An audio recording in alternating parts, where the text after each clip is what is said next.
A malfunctioning Mercury in your consciousness will exhibit the traits of Mercury in Pisces, where Mercury is debilitated. So Pisces is the zodiac sign or the energetic environment where the Mercury agenda, the Mercury part of human nature, it's the least compatible with Pisces. But this doesn't mean that if you have Mercury in Pisces, it's automatically malfunctioning in all areas of your life, although there's a greater tendency for that to happen, especially in the first 30 to 40 years in your life. But your Mercury could be really in any zodiac sign, but when it's malfunctioning, it's going to have some of these traits of Mercury in Pisces. So we'll talk about Mercury in Pisces traits in a little bit. But first, I want to focus in on some general traits of Mercury malfunctioning. So I spoke late in the last video about one of the essential aspects of Mercury in our consciousness it's the planet that manifests our ideas, our education into real life. So it's why Mercury is the planet that indicates our skills and our technical abilities. And you need a good Mercury to be a musician or a writer or a painter because these require technical abilities. But it's not only Mercury in your chart that gives you these talents, but it's extremely important to have a good Mercury because these technical abilities are the use of one's hands. And Gemini rules the arms and the hands in the chart, and Mercury rules Gemini. And this is what we use to manifest the ideas we have. One of the biggest problems with a malfunctioning Mercury is getting stuck in the idea phase, which usually means having a lot of ideas, but not having a way to make them concrete in the world, to manifest those ideas. And it's not really that a person is a hypocrite saying something and doing something different. We'll talk about that in a little bit. It's more that they're very impractical with their ideas because they haven't found a way to test them out into real life, to really put them into the material world. And the most common sign of an unhealthy Mercury is anxiety. And anxiety is essentially overthinking and not enough doing. So when a person is anxious, they're suffering from any of the many types of anxiety that have been defined in the past 30, 50 years as like an anxiety disorder for basically everything now. Well, first, they're in this fear-based mindset that their environment is harmful to them or they're unable to adapt to some aspect in their environment. And if you've been following these video series, you'll see that inability to adapt to an environment is a moon problem, fearing one's environment. But Mercury is really integral to this anxiety. And we're going to discuss this more in the next video, which is Mercury's only enemy, which is the moon. How the moon and Mercury, when Mercury is getting affected by the moon, it enhances this anxiety. But basically, thoughts in a person's mind that's anxious are moving quicker and quicker in their head, and the person is struggling to make sense of the ideas or to even just get rid of the ideas. So this is different than trauma, and what makes anxiety so common and so difficult to handle is because the person is unable to do this mercurial ability of manifesting their thoughts in a productive and concrete way. So one of the best treatments for anxiety is physical exercise. Why is that? It's because the person is getting out of their head and they're focusing more on their body. And another treatment for anxiety is finding a hobby that you genuinely find enjoyable, which the purpose of it is not for making money or getting ahead in the game of life and somehow. It's just something, it's spending mental time, it's spending time on an activity where you can focus on details, but it's not connected to fear of some kind, the fear of, I need to make this happen, I need to make this work. It's just something you're like your mental space to be somewhere, and it's passing the time doing something enjoyable to you. That's what a hobby is. So Mercury rules our hobbies in life. It's the planet that is a part of us that finds those activities that we like, the things that we just do for fun. So a person with a weak Mercury won't have many hobbies, and so which makes them more susceptible to anxiety or having anxious behavior. So we use Mercury within us to experiment with the possibilities in life, to find something that works, and to make life more enjoyable. So much of what anxiety is, an aspect of anxiety is focusing on things that are not working and over-focusing on things that are not working. They may not work in the future or why they're not working, and fighting with yourself about these details all in your mental space. So when Mercury needs healing, you'll find yourself in a position where you're worrying about what could or could not happen way too much. This is a sign that Mercury is troubled and the person needs to get out of that mindset of thinking too much about these little details that aren't working. So worrying is such a detrimental mercurial habit because so often in life, things happen in a way that was so much different than the way we thought they would happen. And it's important to plan and do the best you can to manifest your plans and to, work things out in your head to the best of your ability, in preparation for something. But the act of worrying is like imagining everything that could go wrong and then unintentionally doing your best to make sure that they actually do go wrong, because you're really manifesting those negative possible scenarios. You're making them more likely to happen because thoughts have a material form to them. We don't see them literally, but they exist.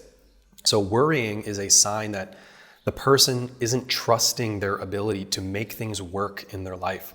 And they're doubting their ability to manifest something that they want and that will make their life more enjoyable. They have this doubt about their Mercury, or their Mercury is doubtful.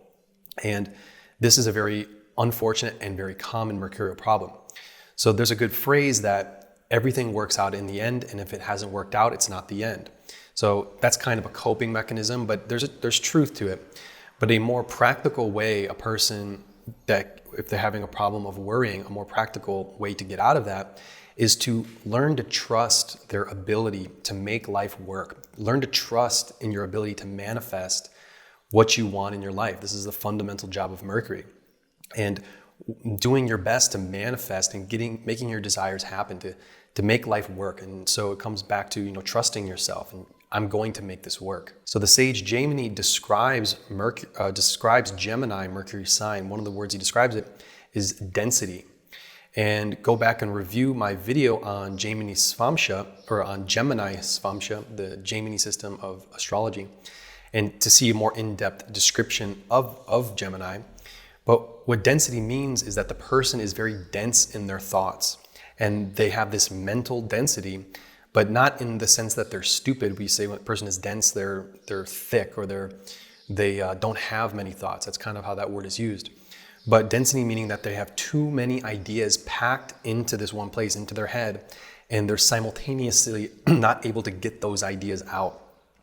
So the ideas keep accumulating, and then what happens? The person either gains physical weight, they become physically dense, or they become paralyzed. They can't move because they're so weighed down by their thoughts. There's so much density of thoughts that you can't move. So you can be physically dense and you can't move, but also mentally dense that you can't move. So this is what panic attacks are. When a person is so anxious, they have so many thoughts that they freeze up and they become paralyzed. So I actually had a panic attack once in my life, and it was when I lived in New York and I had a job as a waiter, and I had other jobs as waiters, but it was causing me a lot of anxiety because I didn't want to do it anymore. I didn't want to do this work anymore. And it wasn't that the environment was super stressful, but I just couldn't fit myself into that environment anymore. And so I slept over at my friend's house, and when I woke up, it was as if I didn't sleep at all, because I knew the next day I had to go to this job that I really didn't want to do. I personally was incompatible with this kind of work, but I was super anxious about it. I didn't want to do it so much. And so when I woke up, it was like I didn't sleep at all. It was a really crazy feeling. I was exhausted when I woke up. So I got onto the train, and going to the job, I was stuck in the train. The train stopped sometimes they stop and they get stalled. And I had this panic attack at like 8 o'clock in the morning on the train. And I just remember thinking it was the worst feeling I've ever had in my whole life, because you can't move and you get really nauseous. I thought I was going to throw up, and the train has stopped, and I'm like, what's going to happen to me right now? And I think I kind of blacked out a little bit. And I was just standing there, am I going to throw up? But it was this intense sense of paralysis based on this anxiety of really not wanting to go to that job. I couldn't I couldn't see a solution, and I was playing with all of these thoughts simultaneously, and it just led me to this sense, a panic attack.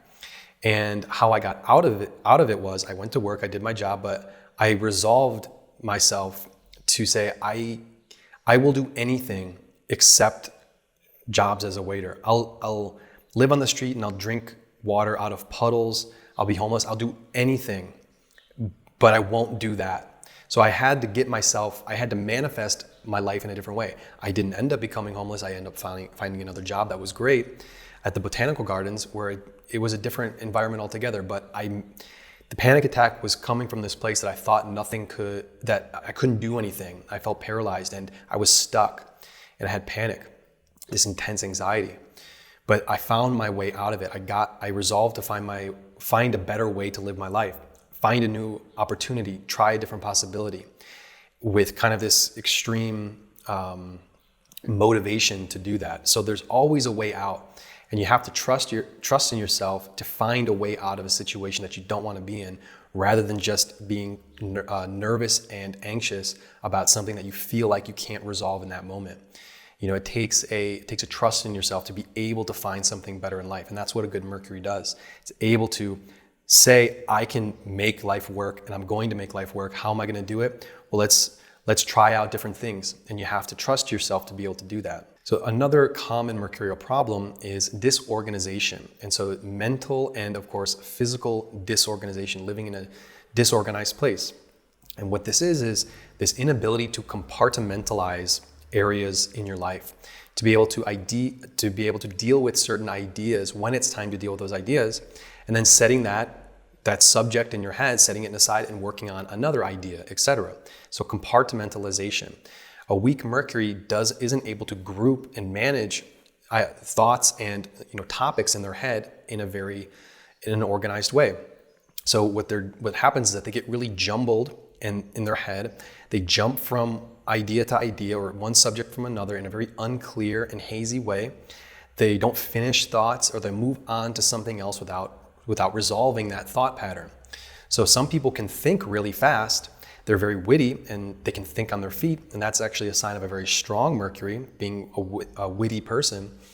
But when Mercury isn't functioning properly, they're thinking way too fast without purpose, or they're not able to, like I said, resolve the idea. Mercury is this manager within human nature. So a person who's a manager in any kind of context, any kind of job, that's what they're doing. They're using their Mercury. And we manage our life in all these different kinds of ways. How do you manage your life? How do you compartmentalize different areas of your life? When all of that becomes disorganized, it's a sign of a weak Mercury. And not having thoughts ordered, and then what happens is that the physical space becomes disordered. Mercury rules the sign Virgo, and one of the stereotypes of Virgo people is that they're extremely meticulous and organized. That's a strong Virgo, and that is also a strong Mercury, being able to order things mentally and physically. So the ultimate expression of disorganization is hoarding, which can become very disturbing when you see it happen in real life. So I once met a hoarder person, and she is a great person. And I always loved talking to her. Again, this was back near the same period what I was just talking about, when I was living in Harlem and I was just switching jobs. But she couldn't, one time I think I walked her up to her apartment, and she wanted me to walk her up to her apartment. And she couldn't open the door to her apartment, and she was really self-conscious about it. And she felt really bad, and she didn't want to reveal that. I didn't go into her apartment. I couldn't, but she was a hoarder person. She had this kind of anxious kind of nature, but you wouldn't really be able to tell. But hoarding, what it is, it's connected to what I was saying about anxiety. But what hoarding is this procrastination and not finalizing ideas about anything, or it could be physical objects, which it becomes physical objects in your life. And this is another kind of perilous. So obviously hoarding is disorganized, but the hoarding mentality thinks that they'll need that item later on, so they don't want to get rid of it. Like accumulating all of these thoughts and ideas and physical things, and I'll need that at some point, and the life becomes disorganized. So we're not meant to keep every single idea still in our head from the moment we're born until we die. And we're not meant to keep every physical item around us at our fingertips at any point. So I used to love the idea that, I have a really good memory. And as I've gotten older, I place much less emphasis on having a good memory, because the more ideas and thoughts that you have in your head, the less space you have for new ideas. And that may or may not be neuroscientifically true. Some people have fantastic memories and they can keep learning new things. But I found that there's a value to not holding on to old thoughts and old memories. And naturally, people don't remember everything because not everything is useful to the here and now. So Mercury is our ability for curiosity, and that's learning new things, but also letting old things go and to rework old things into something new and to reform them in your head. But basically, whatever is obsolete, to let it go. So a troubled Mercury, a weak and unhealthy Mercury, will really struggle with this. And we're going to talk a lot more about how the moon is the enemy of Mercury, and how letting go of one's subjective ideas, the moon, the mind, when it's having that trouble in a person's head, how Mercury and the moon combat one another in this. And part of that has a lot to do with subjective consciousness and letting old things go, but they work with one another in that way. So now we'll talk specifically about Piscean traits, Mercury and Pisces traits. So Pisces, the location, the symbolic, but also the physical location of Pisces is the ocean, which is there's really only one ocean. They're all connected, but we separate them out, but it's really only one ocean. And this is the most vast and mysterious place on Earth, where human beings are probably the least equipped to survive. It's not the natural environment of humans whatsoever, the deeper that you go down. The best that humans do is they can make ships that people can be on the ocean on top of the water. And then of course we have submarines, but even submarines are very limited because of water pressure. They can only go down so far because of the pressure, and then they have to go up to the surface in intervals.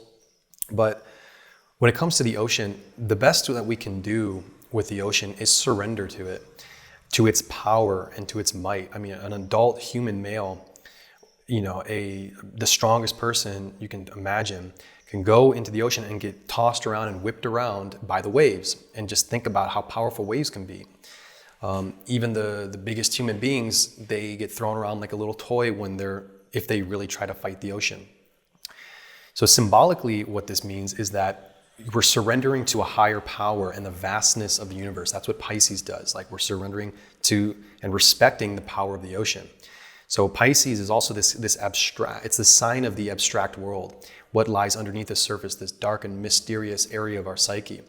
And it gives us this spiritual ability to really bask in the unknown and to surrender to the amazing world that we really don't understand, but to be able to have this feeling, the spiritual feeling that we're connected to everything in ways that we don't even realize, but really surrendering in a spiritual sense. And it's the sign of our dream world, the subconscious world. So these are all aspects of what Pisces is. So Mercury in this area of the zodiac, or in this area of experience, Pisces, why would Mercury not do very well there? Well, Mercury is looking for patterns, trying to make sense of what's happening and compartmentalizing ideas, and then manifesting what we've learned into the world and making those things happen. Well, Pisces is such an abstract world. So when Mercury is in Pisces, the person will very easily get lost into fantasy or imagined realms or the vastness of information. And what happens is that they become really ungrounded in the practical world. So Mercury will love to explore this vastness of this mysterious world of Pisces. And these people can be very, very philosophical people, which is a positive trait. And they'll entertain really grandiose ideas and big concepts, and they'll like to go into the intricacies and the details of these big ideas. But at the end of the day, all of this mental activity falls really flat for these people in their life because they're devoid of the practical use of those ideas. They just basically like swimming in this world of infinite possibilities. So a Mercury in Pisces person is extremely theoretical, and they love ideas, but manifesting and making them practical in the real world, in the world where human beings are most suitable to live, which is not the ocean, that's where they're struggling with. They really lose themselves into this imagined and mysterious world of infinite possibilities. And Mercury is the planet of finding the best possibilities. But in Pisces, there's essentially too many possibilities, and they're lost at sea. They really go adrift because they're not bringing it back to the ground of the practical, the earthy aspect of life, the material needs we have every day. So one of the archetypes of this kind of personality is someone who is born of two university professors, and then so they're living in a university setting their whole life. Then they go to the same university, or they go to another university. They get an advanced degree, and then they become a professor living in a university. So they have all of these credentials saying that they're really smart. They're always living in a university. But they've never lived outside of this world of classrooms, of conferences, of seminars, of all these academics. They're living around other really idealistic and young people who don't have any life experience. And so this person who lives in this context, these people they don't have this ability to make their ideas something workable outside of the academic environment. So I went to the University of Illinois, and they call them bubble towns. And it really is that feeling. There's this international community of all these students and all these people. And then there's an outside town, and there were conflicts with the towns and the university, but it's literally like a bubble. And when you live your life in that bubble, you disconnect little by little with how things really happen in the world outside of that learning environment. So a weak or malfunctioning Mercury will be like this kind of university person, meaning that they're out of touch with reality. They're out of touch with the real world. So that's just the archetype of that example. Those people lifetime students that live the life of being the professor's kids, they become out of touch. And that's what a weak Mercury is like. And think about that word touch. They're out of touch. They're not touching reality, using their hands, getting their hands dirty with things outside of the learning environment. So this is another huge criticism of the university system in the United States, is that they're not teaching very practical things to students, what you need after you leave the university, things that you need for real life, like balancing a checkbook or knowing how to run a business. One idea I think is really great is that you shouldn't be rewarded a degree until you've found a way to monetize and make a business out of whatever you learned in school. And a lot of art students, I was reading, and it's true, and I've dealt with people like this, is that they learn how to do art really well. They got really great technically. They learned the history of art and all these things. But when they leave art school, they don't know how to make a business out of their craft. They never were taught business skills, because artists need to make a business of themselves. They need to market themselves. But the real world need, that practical need, is not taught to them whatsoever. And so now you're seeing trade schools becoming more popular in the United States. Younger people are seeing way less value in going into the bubble setting of a university of impracticalities, a learning environment that's not grounded in reality. They're going to trade schools where they actually learn how to make money using their hands. They're learning something that's very practical. That's a very strong mercurial impulse. A weak Mercury is in this world of ideas, but they're not making things work in the grounded reality. And it's this overemphasis on education and underemphasis on how to make that work for the real world problems that you're faced, or the real, concrete reality. So in the previous video, we talked about the male and female sides of Mercury. And with regards to the female side of Mercury, our ability to come to subjective truths about things and to be able to assemble data that we've gathered and recognizing that there's a pattern, and that pattern is quote unquote true. But that truth may be subject to change. Something can be judged as a phenomenon in the material world, and we call that true. So Mercury has this ability to come to these conclusions. Well, Pisces is the sign of fantasy in our dream world and this abstract reality and the fabric of existence beyond our mundane experience. So when Mercury is weak or gets really inundated with the Piscean tendencies, the person will put a huge emphasis on their extremely personal experiences, such as their dreams, and which dreams are important for your personal experiences, or dreams are very important in general to understand yourself. Or they'll do psychedelic drugs and they have these really profound insights. Those can be good things, but the problem is that they're trying to connect these extremely subjective experiences, these psychedelic or spiritual experiences, or they're trying to make they're putting a lot of emphasis on those things, but it doesn't help them get ahead in life, or it doesn't actually make a difference to other people. So it becomes this kind of escapism into the truth of their spiritual world. But it becomes very disconnected from other people, because the other person, you can listen to the person talk about their psychedelic experience, but what can you really gather from that unless you have those experiences yourself? So what happens is that it becomes way too much emphasis on communicating these subjective things, because they just don't matter that much to other people. And it doesn't have to be psychic or spiritual experiences, but the over communicating and the over emphasis on one's personal life and one's personal experiences that other people can't relate to.